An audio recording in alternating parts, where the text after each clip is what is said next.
আজকের ভিডিও থেকে 4 জিনিস শিখবেন। 1 হচ্ছে প্রেমিক প্রেমিকাকে বশীকরণ করার জন্য অনেক টাকা খরচ করে নিয়েছেন। 2 হচ্ছে কারো শরীরে অনেক জিন উৎপাত করতেছে, তাড়াইতে পারতেছে না। 3 হচ্ছে বাড়িতে অশান্তি, বাড়িতে জিন-ভূতের আড্ডা হয়ে গিয়েছে। 4 হচ্ছে মনের কামনা পূরণ হচ্ছে না।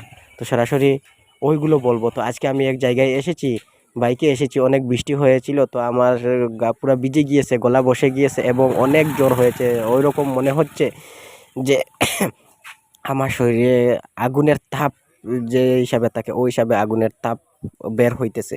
তো ওইগুলো আমি একটি একটি করে বলবো। তো আমি সরাসরি যেগুলো দেই ওইগুলো কিন্তু অনেক ভালো ভালো বিদ্যা দেই। যদি ভালো লাগে সাবস্ক্রাইব করে আমার চ্যানেলের সঙ্গে থাকবেন। আরও একটি কথা বলি, আজকে আমার যে জ্বর হয়েছে, তো দেখেন ওই হিসাবে তার ওই কথা দিয়ে আমি উদাহরণ একটি বলি যে আজকে জ্বর হয়েছে, তো আমি কিন্তু বুঝি নাই যে আমার জ্বর হবে। তো অনেক বৃষ্টি হয়েছে, আমি বৃষ্টি আমার শরীরে পুরো ভিজিয়ে গিয়েছে, বাইকে ছিলাম।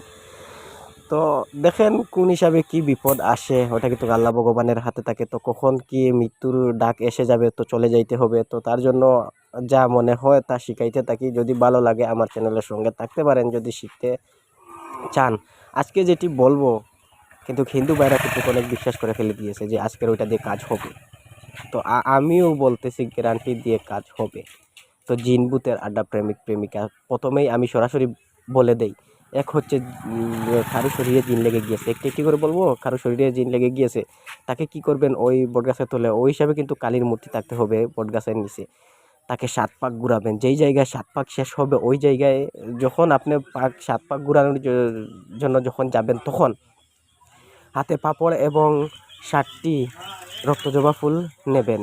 নিয়ে 7 পাক ঘুরবেন, যেই জায়গায় 7 পাক শেষ হয়ে যাবে ওই জায়গায় রেখে সোজা মনের, যখন 7 পাক ঘুরবেন, 1 পাক ঘুরবেন, একবার মনের কামনা বলবেন, আবার ঘুরবেন, আবার মনের কামনা বলবেন। ওই হিসাবে 7 পাক ঘুরবেন, 7 বার মনের কামনা, ওই হিসাবে একটি কামনা বলবেন। বলে ওইটা রেখে আসবেন। পরের দিন থেকে দেখবেন আপনার আস্তে আস্তে শরীরে কি হচ্ছে। যদি হিন্দু ভাইরা তারা কিন্তু বিশ্বাস হয়ে গিয়েছে। তো মুসলমান ভাইরা যদি বিশ্বাস করে না, তো আমি কিন্তু তাদের দিলে বসে আমি কিন্তু বিশ্বাস দিতে পারবো না। তো আরেকটি কথা বলি, বাড়িতে যে জিনভূত উৎপাত করতেছে, বাড়িতে জিনভূত উৎপাত করার বন্ধ করার জন্য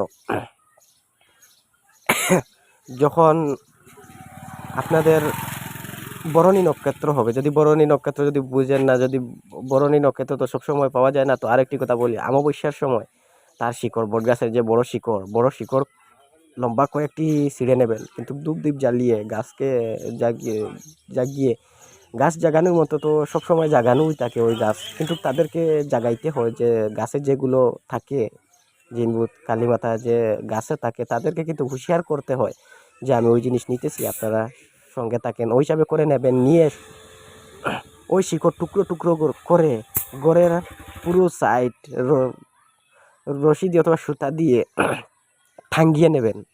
দেখবেন পরবর্তীতে আর ঘরের সমস্যা হবে না। তার একটি কথা বলি, ওই যে বললাম যে ঘরের সমস্যা, ঘরে অশান্তি, ওই হিসাবে ওইটা করলেই ঘরের অশান্তি চলে যাবে। আরও একটি বললাম যে প্রেমিক প্রেমিকার, হ্যাঁ, যে মনের কামনা পূরণ করা, দুইটাই ওই এক বিধি বলি। এক হচ্ছে আপনি শাল্লু কাপড় আনবেন এবং হলুদ সুতা আনবেন। এনে ওই দেখতেছেন যে যেই হিসাবে গাছের নিচে বাঁধা আছে দেখেন, ওই হিসাবে কিন্তু শাল্লু কাপড় 7 পাক ঘুরাবেন। 7 পাক ঘুরিয়ে হলুদ সুতা দিয়ে পেঁচিয়ে আসবেন। পুরোপুরি হলুদ সুতায় যেন পেঁচিয়ে যায়। মনের কামনা বলবেন আর পাক দিতে থাকবেন। দেখবেন আপনার মনের কামনা পূরণ হয়ে যাবে। যদি ভালো লাগে সাবস্ক্রাইব করে চ্যানেলের সঙ্গে থাকেন।